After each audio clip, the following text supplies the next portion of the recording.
Fruits നമ്മുടെ ശരീരത്തിന് നല്ലതാണ്. എന്നാൽ ഫ്രൂട്ട്സ് പഴങ്ങൾ കഴിക്കുന്നതിന് പകരം ഡ്രൈ ഫ്രൂട്ട്സ് കൂടുതൽ കഴിക്കാൻ ഇഷ്ടപ്പെടുന്നവരുണ്ട്. ഡ്രൈ ഫ്രൂട്ട്സ് ഇഷ്ടപ്പെടുന്നതിന് കാരണം ഇത് സൂക്ഷിച്ച് വയ്ക്കാൻ എളുപ്പമാണ്, പെട്ടെന്ന് കേടായി പോകത്തില്ല, വളരെ രുചികരമാണ്, ഫ്രൂട്ട്സിന്റെ ഗുണങ്ങൾ കിട്ടുമല്ലോ എന്ന് കരുതിയിട്ട് അത്യാവശ്യം വില കൂടുതലാണെങ്കിലും പലതരത്തിലുള്ള ഫ്രൂട്ട്സുകൾ വാങ്ങി വെക്കും. ഇന്നത്തെ മാർജിൻ ഫ്രീ ഷോപ്പുകളിലെല്ലാം തന്നെ ഈ ഡ്രൈ ഫ്രൂട്ട്സ് അവൈലബിൾ ആണ്. പലപ്പോഴും ഡ്രൈ നട്ട്സും സീഡ്സ്, അതായത് ഇപ്പം പലതരത്തിലുള്ള സീഡ്സ്, നമുക്ക് ഫ്ലാക്സ് സീഡ്, ചിയ സീഡ് ഒക്കെ അവൈലബിൾ ആയിട്ടുള്ളത് പോലെ, ബദാം, വാൽനട്ട് പോലുള്ള നട്ട്സ് അവൈലബിൾ ആയിട്ടുള്ള പോലെ, ഇപ്പോൾ നമുക്ക് നെല്ലിക്ക, പേരയ്ക്ക, പപ്പായ പോലുള്ള ഏതൊരു പഴത്തിന്റെയും നമുക്ക് ഡ്രൈ ആയിട്ടുള്ള ഫ്രൂട്ട്സ് അവൈലബിൾ ആണ്. എന്നാൽ ഇത്തരം ഫ്രൂട്ട്സ്, നമ്മൾ ഒറിജിനൽ ഫ്രൂട്ട്സിന് പകരം ഡ്രൈ ഫ്രൂട്ട്സ് കഴിക്കുന്നത് ശരീരത്തിന് വളരെയധികം കേടാണ്. കാരണം ഈ പഴങ്ങളെല്ലാം തന്നെ ഡ്രൈ ആക്കുന്നതിന് വേണ്ടി ചെയ്യുന്നത് നല്ല പഞ്ചസാര, ഉയർന്ന അളവിലുള്ള പഞ്ചസാര ലായനിയിൽ ഇട്ട് വെച്ചതിന് ശേഷമാണ് ഇവയെ ഡ്രൈ ആക്കുന്നത്.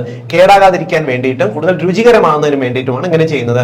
ഇങ്ങനെ ചെയ്യുന്നതുകൊണ്ടുള്ള അപകടം, ചെറിയ അളവിൽ കഴിച്ചാൽ പോലും രക്തത്തിൽ ഷുഗറിന്റെ അളവ്, ഷുഗർ സ്പൈക്ക് വളരെ പെട്ടെന്ന് കൂടുന്നതിനും, നിങ്ങൾക്ക് പ്രമേഹ രോഗമുണ്ടെങ്കിൽ കൂടും, വണ്ണം കൂടും, നിങ്ങൾക്ക് ശരീരത്തിൽ കൊളസ്ട്രോൾ ടെൻഡൻസി കൂടുന്നതിനാണ് കാരണമാകുന്നത്. അതായത് ഫ്രൂട്ട്സ് നമ്മുടെ ശരീരത്തിൽ എന്തെല്ലാം ഗുണങ്ങൾ ചെയ്യുമോ അതിന്റെ നേരെ ഓപ്പോസിറ്റ് ആണ് ഈ ഡ്രൈ ഫ്രൂട്ട്സ് നമുക്ക് ഉണ്ടാക്കുന്നത്. അതുകൊണ്ട് തന്നെ കഴിയുന്നത്ര ഈ ഡ്രൈ ഫ്രൂട്ട്സ് കഴിക്കാതിരിക്കുക. വല്ലപ്പോഴും രുചിക്ക് വേണ്ടി അല്പം കഴിക്കുക എന്നതിനപ്പുറം ഡ്രൈ ഫ്രൂട്ട്സ് കഴിക്കരുത്. നിങ്ങൾക്ക് ഒറിജിനൽ നാച്ചുറൽ ആയിട്ടുള്ള ഫ്രൂട്ട്സ് കഴിക്കാവുന്നതാണ്, ഡ്രൈ നട്ട്സും സീഡ്സും കഴിക്കാവുന്നതാണ്. ഒന്ന് ഷെയർ ചെയ്തോളൂ.